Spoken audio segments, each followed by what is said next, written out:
नमस्ते। आज की वीडियो में हम लोग पढ़ेंगे oxygen family element, 16 group element. 15 ग्रुप के एलिमेंटों की सारी बातें हो चुकी, पूरी एनसीईआरटी से आप लोगों को सब बता दिया मैं। आज की वीडियो में today will discuss about oxygen family element, 16 group element. तो आइए आप लोग, हम लोग शुरू करते हैं नए जोश से। ऑक्सीजन फैमिली एलिमेंट या 16 ग्रुप, 15 हो गया, 16 ग्रुप एलिमेंट। सभी गौर सुनो। A group of 5 element, oxygen, sulphur, selenium, tellurium और polonium. Oxygen, sulphur, selenium, tellurium, polonium एक न्यूली डिस्कवर्ड है, उसकी बात नहीं करेंगे। Is collectively known as a oxygen family element. इन सभी एलिमेंटों को ऑक्सीजन फैमिली एलिमेंट कहते हैं। इन एलिमेंटों में ऑक्सीजन गैस होता है, बाकी सारे एलिमेंट सॉलिड होते हैं। Oxygen is gases in nature and other element are solid in nature. एक बार सभी और जान लो, इन एलिमेंटों में ऑक्सीजन और सल्फर ये दोनों नॉन मेटल है। कैसे हैं? Non metal.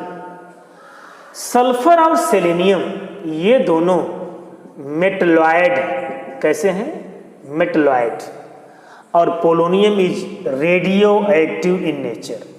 पोलोनियम कैसा है? रेडियो एक्टिव है। ये एटमॉस्फेयर में ऑटोमेटिक डीके होता है, खत्म होता है। सभी जानते हो what's are the radioactive compound, radioactive element. तो इसमें ऑक्सीजन केवल गैस होता है, बाकी सारे सॉलिड हैं। इन एलिमेंटों में ऑक्सीजन, सल्फर नॉन मेटल है, सेलेनियम, टेलियम दोनों मेटलाइड हैं। Polonium is radioactive in nature. These elements are also known as chalcogen। chalcogen एक लैटिन वर्ड्स होता है चेल्कस।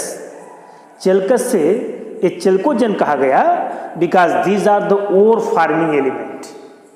इनको क्यों कहा गया chalcogen? chalcogen इन्हें कहा गया इसलिए, chalcogen इन्हें कहते हैं क्योंकि they are ore forming element. जैसे मेटल तुम सभी जानते हो, जितने भी मेटल्स हैं, कॉपर है, सिल्वर है, आयरन है, गोल्ड है, जिंक है, लेड है, ये सारे मेटल किसी फैक्ट्री में बनते नहीं। ये सारे मेटल अर्थ क्रस्ट से, जमीन से, ओर से निकलते हैं और ये नीचे अर्थ क्रस्ट में all of these metal are present in the form of oxide, in the form of sulphide, in the form of carbonate, in the form of sulfate, in the form of silicate। तो चूंकि ये दोनों element ऐसे हैं जो मेटलों के साथ अर्थ crust में रहते हैं, नीचे रहते हैं, पृथ्वी नीचे पाए जाते हैं, इसलिए दे आर कॉल्ड chalcogen। चेल्कस एक लैटिन वर्ड होता है, उसी से इसका नाम बताओ क्या पड़ा? chalcogen इसका नाम पड़ा। तो these are ore forming element. Next तुमसे बात करता हूं कि ऑकरेंस, ये सारे एलिमेंट कहाँ कहाँ पाए जाते हैं। तो तुमसे पहले मैं ऑकरेंस की जो बात करूंगा वो बात करूंगा ऑक्सीजन और सल्फर का ऑकरेंस क्या है। आओ अब तुमको बताऊं मैं इनके ऑकरेंस के बारे में। ये सारे एलिमेंट हमको कहाँ से मिलते हैं। आओ पहले बात करता हूं इनका ऑकरेंस। ऑकरेंस ये कहाँ पाए जाते हैं, सभी ध्यान देना। आइए अब इन एलिमेंटों के हम ऑकरेंस की बात करते हैं। Oxygen is the most important element. अगर ऑक्सीजन न रहे तो न हम न रहेंगे, न आप रहेंगे, न जमीन पर, पृथ्वी पर कोई जीव जंतु रहेंगे, लिविंग ऑर्गेनिज्म नहीं। ऑक्सीजन हमारे एटमॉस्फेयर में 21% बायोवैल्यूम होता है। आता कहां से सभी जानते हो, ट्रीज, पेड़ पौधे ऑक्सीजन पैदा करते हैं। इसलिए गवर्नमेंट रोज चिल्लाती है वृक्ष लगाओ, गैस बचाओ, लेकिन उसका उल्टे करते हैं। तो ऑक्सीजन का मेन सोर्स क्या है? पेड़ पौधे। पेड़ पौधों से ऑक्सीजन हमारे एटमॉस्फेयर में 21% होता है, जो हमारे सांस लेने की जरूरत है। इतना बैलेंस होना चाहिए हमारे एटमॉस्फेयर में। कमी होती है कि ऊपर से ओजोन ऑक्सीजन में कन्वर्ट होती है, तो आगे बताऊंगा। ऑक्सीजन अर्थ क्रस्ट में ऑक्सीजन 46% बाई मास ऑक्सीजन हमारे अर्थ क्रस्ट में पाई जाती है इन the form of silicate, in the form of sulphate. ये पाई जाती है अर्थ क्रस्ट में पृथ्वी के नीचे। Oxygen in the form of silicate, calcium silicate, sodium silicate, lead silicate, बड़े बड़े बड़े silicates, minerals. Large percentage of earth crust is covered by various type of silicates. तो ये ऑक्सीजन का बताओ क्या रहा, अफरेंस रहा। ऑक्सीजन कहाँ मिलती है? इन द फॉर्म ऑफ कार्बोनेट्स, ये मिलती है। नेक्स्ट बात सल्फर। सल्फर कहाँ से मिलता है? सल्फर कंबाइंड फॉर्म में, फ्री फॉर्म में सल्फर हमारे एटमॉस्फेयर को कब मिलता है? कंबाइंड फॉर्म में सल्फर मिलता है इन the form of sulphide, in the form of sulphide mineral. Sulphide mineral पाया है, जैसे जिंक सल्फाइड को गंधक कहते हैं, लेड सल्फाइड होता है, CuFeS2 कॉपर पाया, जिंक सल्फाइड, कॉपर पाया, लेड सल्फाइड। इस फॉर्म में सल्फर अर्थ क्रस्ट में कंबाइंड फॉर्म में होता है। Sulphur also present in the form of sulphate. बोलो किस फॉर्म में? सल्फेट। सल्फेट के फॉर्म में, जैसे जिप्सम। कौन बताओ? Gypsum, GYSPUM, gypsum CaSO4.2S2। ये जिप्सम का फार्मूला है। जिप्सम GYPSUM होता है, GYP और SUM, जिप्सम। जिप्सम फार्म मिलता है। Barite, barite BARIT BaSO4। Epson EPSUM, ये होता है MgSO4.7S2O। तो sulphur is present in the form of gypsum, in the form of barite, in the form of epsom. It is also present in volcano gas, ज्वालामुखी गैसों में। ज्वालामुखी गैसों में sulphur H2S के form में, SO2 के फॉर्म में भी निकलता है। तो वॉल्केनो गैसें जो होती हैं वहाँ भी सल्फर होता है। Sulphur also present in organic compound like onion, प्याज, गार्लिक, लहसुन, प्रोटीन इसेट्रा। इसमें भी सल्फर पाए जाते हैं। ये सभी सल्फर के बताओ क्या हो गए? और हो गए। तो ये बताओ क्या रहेंगे? ऑकरेंस हो गए ऑक्सीजन के एलिमेंटों के बारे में। नेक्स्ट बात है, अब तुमको पढ़ेंगे general characteristic of oxygen family element, कि what is the general characteristic of oxygen family element. इसमें तुमको हम पहले बताने चलेंगे अब इनका इलेक्ट्रॉनिक कॉन्फ़िगरेशन।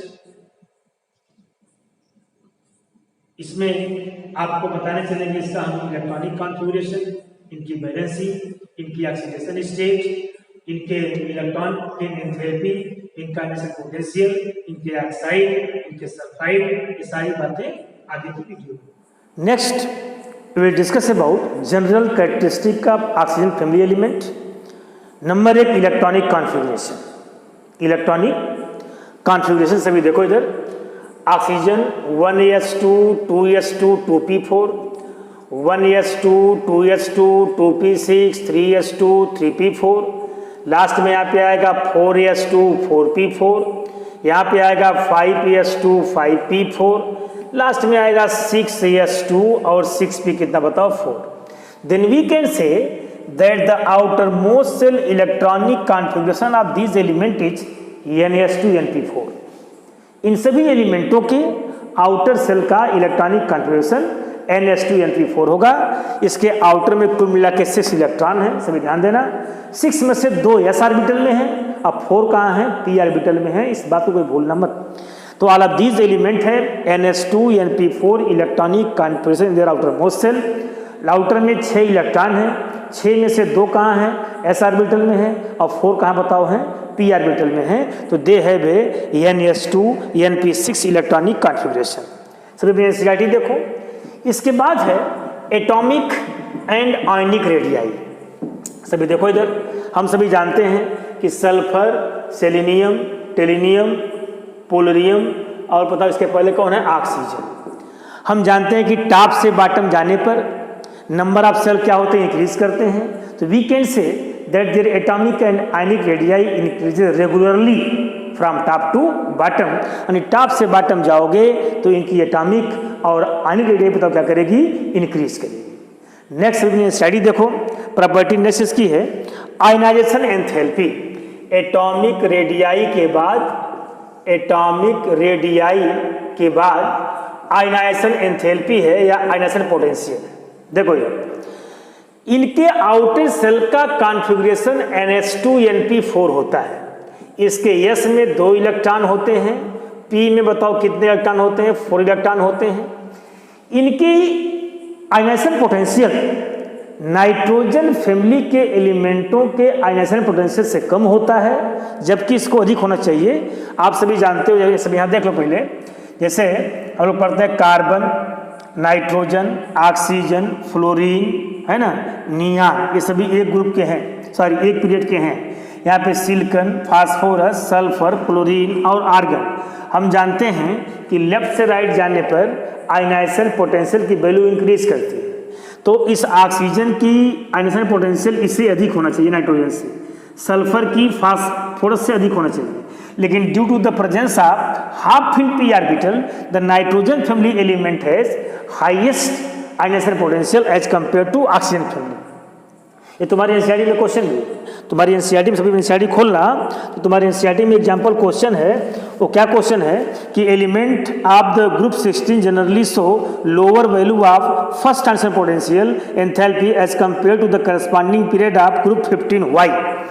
15 ग्रुप के कंपैरिजन में इनके आयनाइजेशन पोटेंशियल, देखो ये 15 ग्रुप है, बताओ ये कौन है 16 ग्रुप है, ये बोलो कौन है 14 ग्रुप है। तो यही क्वेश्चन है कि 15 ग्रुप के एलिमेंटों का आयनाइजेशन पोटेंशियल इससे अधिक क्यों है। तो due to the presence of half filled p orbital the first ionization potential of 15 group element is higher than 16 group element. तो फर्स्ट टाइप की बताओ क्या होती है, ज़्यादा होती है। फर्स्ट टाइप की तो ऐसी कैसी होती है, कम होती है। लेकिन सेकेंड आईपी फिर इसकी बड़ी हो जाएगी, क्योंकि एक इलेक्ट्रॉन निकालने के बाद ये हाफ फिल्ड हो जाएगा। जैसे एक इलेक्ट्रॉन अगर निकाल दिया तो यहाँ से निकल जाएगा, अब फिर कैसा हो गया, हाफ फिल्ड हो गया, तो सेकेंड इसकी बड़ी हो जाएगी। तो ये बात बताओ किसकी रही, इसके आयनाइजेशन पोटेंशियल की रही। ओके, अब इसके बाद नेक्स्ट बात इसकी है इलेक्ट्रॉन गेन एंथैल्पी। नेक्स्ट बात है electron affinity. Electron affinity, electron AFFINITY, ये इशू कहते हैं इलेक्ट्रॉन गेन एंथैल्पी। सभी जानते हो पीछे क्लास 11 से कि what is the electron gain enthalpy.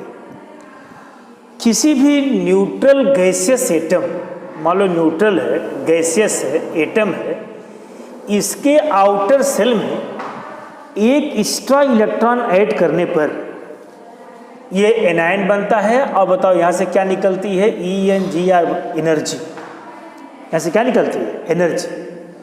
This energy is known as a electron affinity या electron gain enthalpy. The amount of energy released when one extra electron is added to the outermost cell of an isolate neutral gaseous atom to produce a anion is known as a electron gain enthalpy. Yeah, we can also say the change in enthalpy of an atom when one extra electron is added to the outermost cell of an atom. किसी भी atom के outer most shell में एक extra electron add करने पर जो उसके enthalpy में चेंज होता है उसे उसके इलेक्ट्रॉन गेन एंथैल्पी कहते हैं। देखो यहाँ पे, चूंकि यहाँ पे एनर्जी रिलीज होती है, इसलिए इसके लिए डेल्टा एच की वैल्यू निगेटिव होती है। जहाँ एनर्जी रिलीज होती है डेल्टा एच की वैल्यू निगेटिव, डेल्टा एच क्या, चेंज एंथैल्पी निगेटिव होती है। और जहाँ पे एनर्जी ऐड होती है वहाँ डेल्टा एच की पॉजिटिव होती है। तुम सभी जानते हो कि पी ब्लॉक के एलिमेंटों में ये फ्लोरीन, क्लोरीन, ब्रोमीन, आयोडीन, एस्टीटीन, ये हैलोजन फैमिली के एलिमेंट हैं। इन एलिमेंटों की इलेक्ट्रॉन गेन एंथैल्पी सबसे हाईएस्ट होती है। इनके पास एक इलेक्ट्रॉन लेकर के एक्सेप्ट करने की स्ट्रांग टेंडेंसी होती है। इसके बाद ही है ऑक्सीजन, सल्फर, सेलेनियम, टेलिनियम, पोलोनियम। इसके पहले है नाइट्रोजन, फास्फोरस, आर्सेनिक, एंटीमनी और बिस्मथ। इसके बाद इनर्ट गैस हम लोग जानते हैं हीलियम, नियान, आर्गन, क्रिप्टान, जेनान और रेडान। तो हम सभी जानते हैं, सभी ध्यान देना कि लेफ्ट से राइट जाने पर इलेक्ट्रॉन गेन एंथैल्पी की वैल्यू इंक्रीज करती है और टॉप से बॉटम जाने पर इलेक्ट्रॉन गेन एंथैल्पी की वैल्यू डिक्रीज करती है। तो यहाँ पे देखो हम लोग कौन सी फैमिली पढ़ रहे हैं? Oxygen family. तो इस फैमिली के एलिमेंटों में ऑक्सीजन की इलेक्ट्रॉन गेन एंथैल्पी सल्फर से बड़ी होनी चाहिए, क्योंकि टॉप से बॉटम जाने पर इलेक्ट्रॉन गेन एंथैल्पी की वैल्यू डिक्रीज करती है। फ्लोरीन की इलेक्ट्रॉन गेन एंथैल्पी क्लोरीन से बड़ी होनी चाहिए, लेकिन देयर इज सर्टेन एक्सेप्शन। आप लोग पीछे पढ़े हो, क्या पढ़े हो? ये पढ़े, इलेक्ट्रॉन गेन एंथैल्पी की वैल्यू टॉप से बॉटम डिक्रीज करती है। तो इस ऑक्सीजन की, फ्लोरीन की, सल्फर से इसकी, क्लोरीन से इसकी बड़ी होनी चाहिए ना। फास्फोरस की, नाइट्रोजन, फास्फोरस छोटी होनी चाहिए, इसकी बड़ी होनी चाहिए। लेकिन सल्फर की ऑक्सीजन से, फ्लोरीन की, क्लोरीन से इलेक्ट्रॉन गेन एंथैल्पी की वैल्यू ज्यादा है। ये क्वेश्चन तुम्हारे एग्जाम में आता है, जानते हो? जब ऑक्सीजन को डबल नेगेटिव आयन बनाता है, उसमें इलेक्ट्रॉन जोड़ते हैं, तो इसके लिए electron gain enthalpy delta H की वैल्यू 141.1 किलो जूल पर मोल। इसलिए बता होगा ऐसा ऑक्सीजन। लेकिन जब सल्फर होता है, जब सल्फर डबल नेगेटिव आयन होता है, तो इसके लिए डेल्टा एच की वैल्यू -200 किलो जूल पर मोल। देखो यहाँ पे डेल्टा एच की वैल्यू -141.1 किलो जूल पर मोल, जबकि बड़ी इसकी होनी चाहिए, लेकिन बड़ी किसकी सल्फर, बड़ी किसकी हो गई? सल्फर। यही क्वेश्चन तुम्हारे पास आता है कि why the sulphur has more negative electron gain enthalpy than oxygen. Why the chlorine has more negative electron gain enthalpy than chlorine? एक बात का क्वेश्चन है कि सबसे बड़ी एंथैल्पी तो इसमें ऑक्सीजन की होनी चाहिए, लेकिन सल्फर की बड़ी क्यों? देखो इधर तुम सभी जानते हो, शायद तुम लोग लेवल में पढ़े इस बात को, हमारी बात से ध्यान से समझना है, रोज होता है। देखो ये ऑक्सीजन की न्यूक्लियस में के सेल है, ये इसमें 2 इलेक्ट्रॉन है, इसमें कितने हैं? 1 2 3 4 5 और 6। इसमें 6 इलेक्ट्रॉन ये होते हैं, जो सॉरी इसमें 2 इलेक्ट्रॉन है। अब इसमें कितने होते हैं? ऑक्सीजन का 12 इलेक्ट्रॉन का निर्देश है, तो 2 और कितना बड़ा होता है? 6 होता है। तो इसमें जो है 2 इलेक्ट्रॉन होंगे, इसे मतलब कितना होगा? 1 2 3 4 5 6। ठीक है।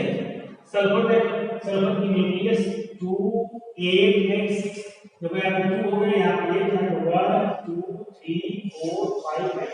अब देखो यहाँ पे n इक्वल टू 2, इसकी आउटर से देखो सेकंड है, यहाँ पे n इक्वल टू देना मतलब 3 है, इसकी आउटर से तो फर्स्ट सेकंड। अब एक एक्स्ट्रा इलेक्ट्रॉन जोड़ना है, यहाँ पे जोड़ना है, यहाँ सेकंड से निकले, यहाँ थर्ड से निकले। अगर size of third shell is comparatively larger than size of second shell, जैसे यहाँ पर देखो इसमें 6 इलेक्ट्रॉन है, 6 यहाँ है, लेकिन साइज छोटी है, रिपल्सन होगा जब ये नहीं है। यहाँ पे 6 इलेक्ट्रॉन है, साइज कैसे बताओ? बड़ी है, रिपल्सन कम होगा जल्दी ऐड हो जाएगा। इसीलिए सल्फर की इलेक्ट्रॉन गेन एंथैल्पी से बताओ क्या होती है? बढ़ जाती है। तो आपसे कोई पूछे कि why the oxygen atom has the smaller electron gain enthalpy than sulphur, कि व्हाई द आया पूछ दे why the sulphur atom has the more electronegative electron gain enthalpy, more negative electron gain enthalpy than oxygen. तो ये reason है कि due to small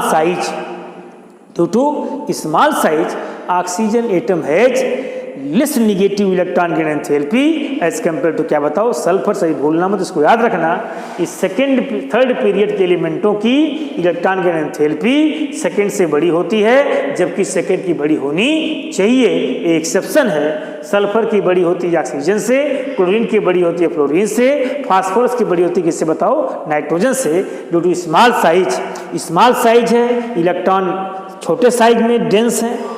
एक मैं तुमको एग्जाम्पल देता हूँ, यहाँ पे देखो सभी लोग, सपोज कर लो, देखो इधर तुम्हारे घर में 2 कमरे हैं, देखो एक कमरा ये है और एक कमरा ये, 2 कमरे हैं।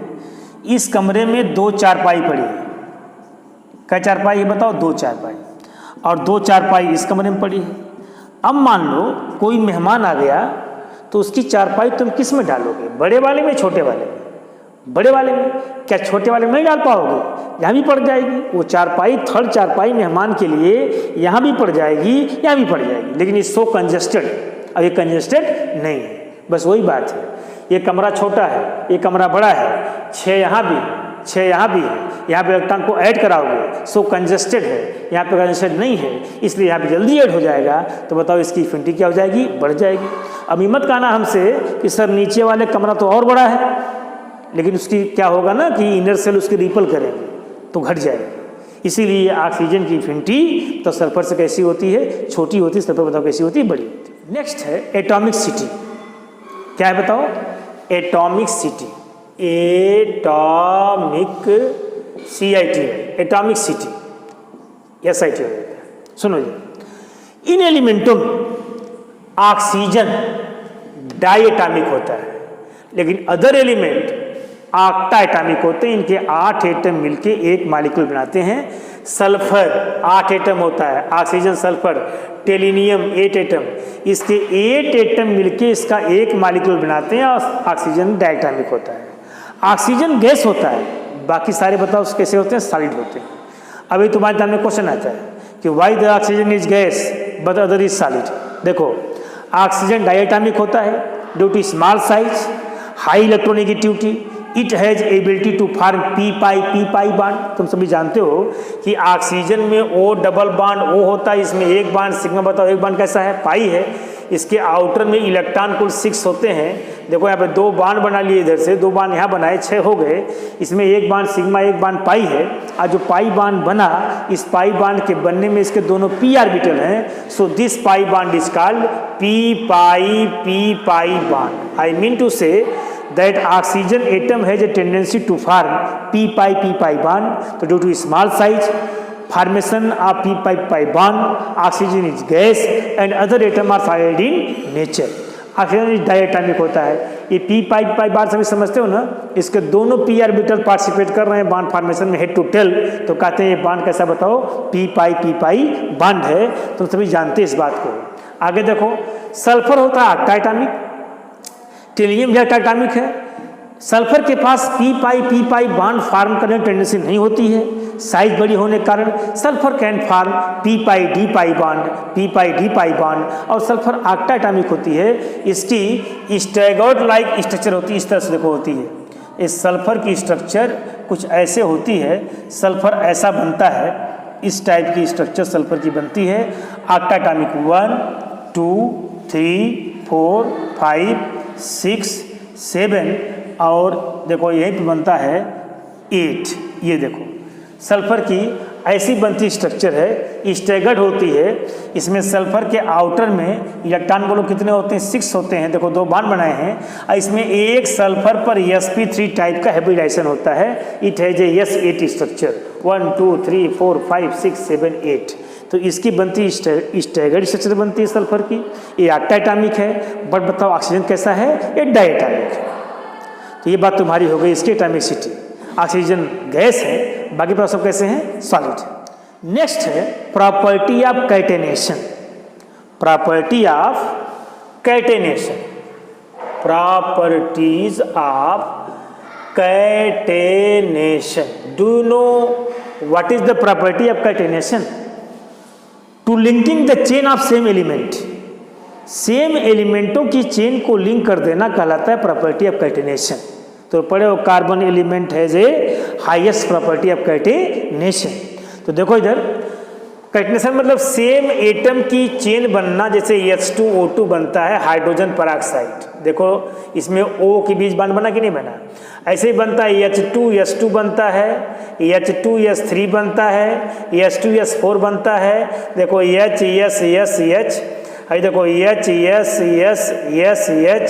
है देखो S, यहाँ पे भी देखो S, यहाँ पे देखो S, यहाँ पे देखो H। तो sulphur has highest property of catenation as compare to oxygen. Sulphur के पास कटिनेशन प्रॉपर्टी ऑक्सीजन से हाईएस्ट होती है। पूछो क्यों? क्योंकि देखो इधर जो सल्फर के बीच का बॉन्ड होता है, इसकी बॉन्ड एसोसिएशन एनर्जी सल्फर के बीच की होती है, ये 200 किलो जूल पर मोल होती है। This is a 200 kilo joule पर क्या बताओ मोल होती है। और जो O होता है, इसके बीच की एनर्जी होती है 136 किलो जूल पर मोल होती है। तो देखो इसकी बॉन्ड डिसोसिएशन एंथैल्पी ऑक्सीजन बताओ कैसी है? ज़्यादा है। इसका मतलब ये बॉन्ड कैसा है? अधिक स्टेबल है। ये बॉन्ड बताओ कैसा है? कम स्टेबल है। So sulphur atom has the highest property of catenation as compare to oxygen. अब तुम्हारे इम्तिहान में एक क्वेश्चन आता है कि सल्फर के पास काइटेनेशन प्रॉपर्टी O से अधिक क्यों है? यहाँ पे देखो, जब सल्फर के बीच बॉन्ड बनेगा, थोड़ी बॉन्ड लेंथ ज़्यादा होगी। इसके पास बताओ 2 लोन पे इलेक्ट्रॉन है कि नहीं? और जब O के बीच बॉन्ड बनेगा, देखो सिंगल बॉन्ड बन रहा है, तो अब बताओ इसकी बॉन्ड लेंथ थोड़ी बताओ कैसी स्मॉल है। और देखो लोन पेयर यहाँ भी होगी। अब देखो बॉन्ड लेंथ स्मॉल है बोलो कैसी लार्ज है। तो ये लोन पेयर में बताओ क्या होगा? रिपल्शन होगा।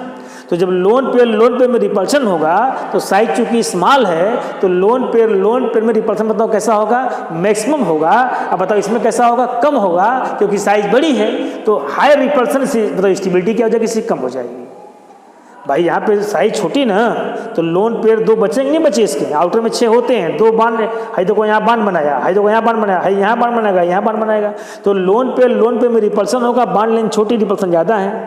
यहाँ बांध लेंथ बड़ी है, रिपल्सन कम है। तो जब रिपल्सन ज़्यादा है तो बांध बताओ कैसा हो गया? अनस्टेबल हो गया। इसलिए इसकी बांड एसोसिएशन एंथैल्पी कम हो गई। इसी वजह कैसी हो गई? ज़्यादा हो गई। तो due to the high bond association enthalpy, sulphur has the highest property of catenation as compare to क्या बताओ? ऑक्सीजन। ये तुम्हारा जो वीडियो थी पूरी, ये इसकी जनरल कैरेक्टरिस्टिक लेक्चर फर्स्ट। अब इसके बाद लेक्चर सेकंड से भी वीडियो देखना, जिस तुमको बताऊंगा मैं बैलेंसी ऑक्सीडेशन स्टेट, इनके ऑक्साइड, इनके हाइड्राइड, इनके हैलाइड, उनकी प्रॉपर्टी। ये वीडियो सेकंड जाएगी, लेक्चर सेकंड जाएगा।